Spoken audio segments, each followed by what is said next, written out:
Senhor presidente, senhoras e senhores senadores, cidadãos e cidadãs brasileiras. Há aproximadamente 3 meses, eu subi a esta tribuna para expor e defender o meu voto.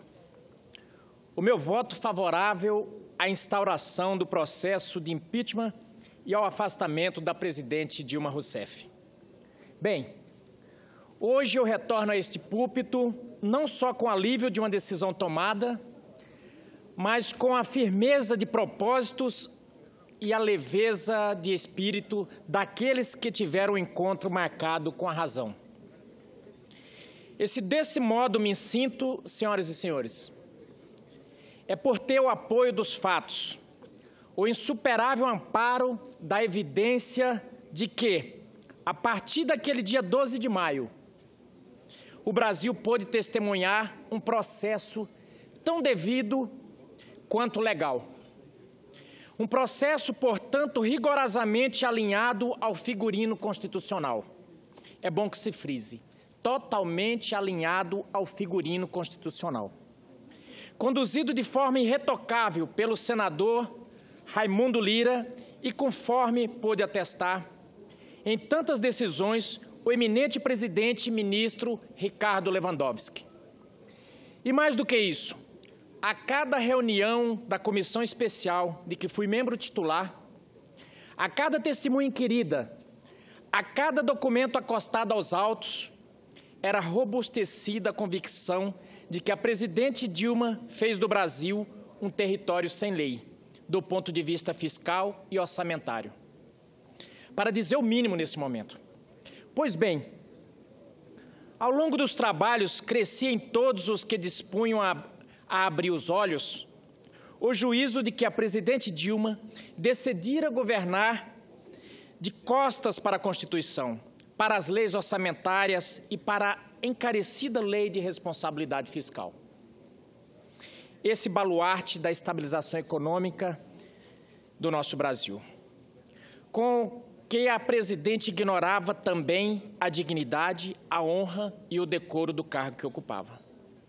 Violação ao decoro e à honra do cargo, assim eu digo, pois o que fazia a presidente ao maquiar sem pudores as contas públicas por meio das pedaladas fiscais e o que fazia a presidente ao abrir créditos de suplementação orçamentária à revelia deste Congresso, isso tudo configurava nada mais, nada menos do que uma espécie de zombaria institucional.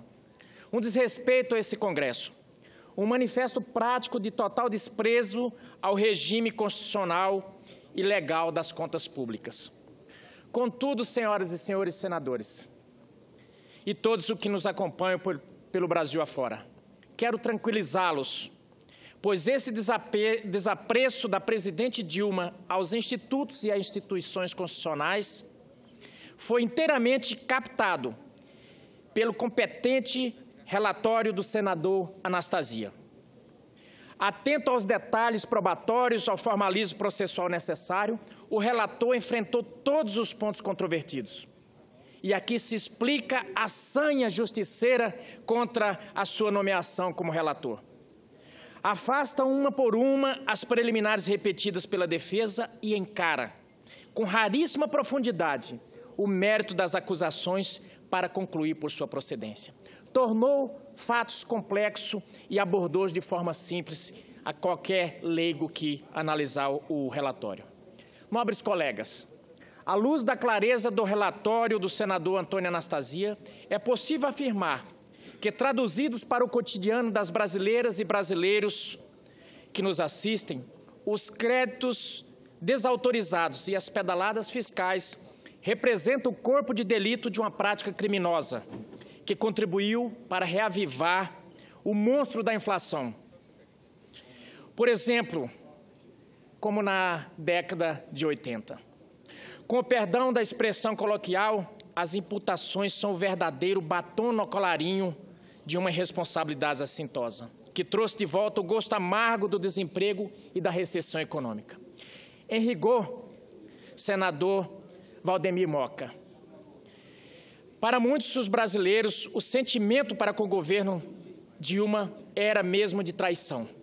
A percepção era de que aquilo que se divulgava em troca de votos terminou por revelar-se numa ingrata mentira. Apostando nessa linha, a cúpula do Partido dos Trabalhadores chegou ao cúmulo de acreditar que, com dinheiro público e linguagem publicitária, poderia reformular a presidente do Brasil em sua biografia e personalidade, jogando de forma inescrupulosa com a boa-fé do povo humilde. Pois o que busca um governo populista, disse Ferreira Goulart na última segunda-feira, aliás, ontem, é convencer o povo de que a oposição os odeia.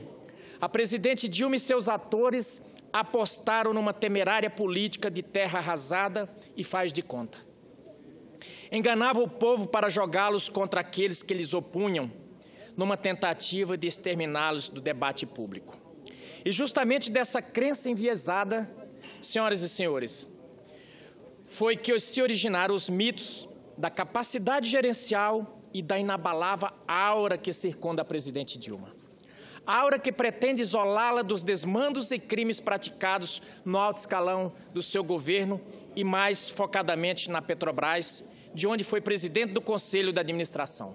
Em todos esses casos, o que se vê foi uma cegueira deliberada.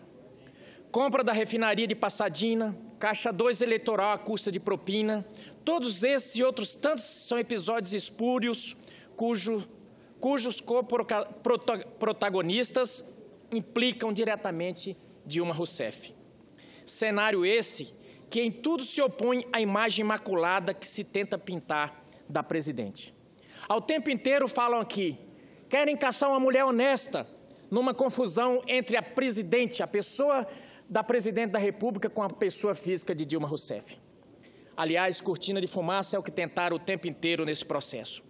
Mas o fato é que, na vida, a realidade sempre se impõe, e dela, às vezes, nasce tristeza. No caso da presidente Dilma, o que sonhou eficiência revelou-se mera retórica sem conteúdo. O resumo, numa frase direta como tem de ser, é que Dilma Rousseff afundou o país, derreteu a economia, minou a credibilidade do Brasil e ofendeu a inteligência do povo brasileiro ao prejudicar, por modo ainda mais saliente, aquilo de que dizia entender mais. Quebrou o setor elétrico, fez do PAC um fiasco. A mãe matou seu próprio filho, porque era chamada a mãe do PAC. Um fiasco embalado em peça publicitária e, para coroar a tragédia administrativa, sob sua batuta, a Petrobras foi derretida. Senhoras e senhores senadores, o que se sonhou vocação para o comando mostrou-se exemplo pronto e acabado de autoritarismo e teimosia. Teimosia que não conheceu nem mesmo os limites da lei e da Constituição, fazendo-se o diabo para insistir-se com a tal nova matriz econômica, nem que isso reduzisse a pó a responsabilidade fiscal e orçamentária do país.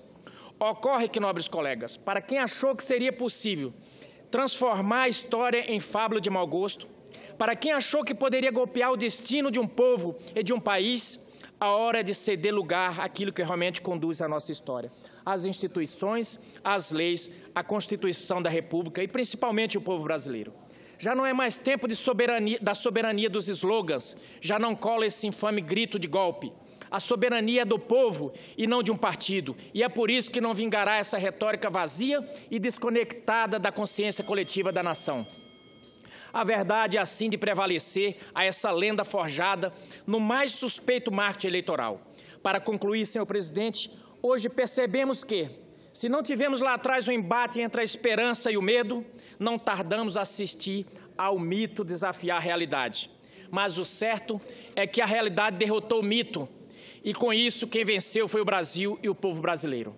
Por essas razões e por acreditar que dias melhores virão para cada um dos brasileiros, em especial os desempregados e endividados, é que eu só posso votar sim a pronúncia da presidente Dilma Rousseff, com o sentimento de dever cumprido mais aflorado do que nunca em minha vida. Muito obrigado, senhor presidente.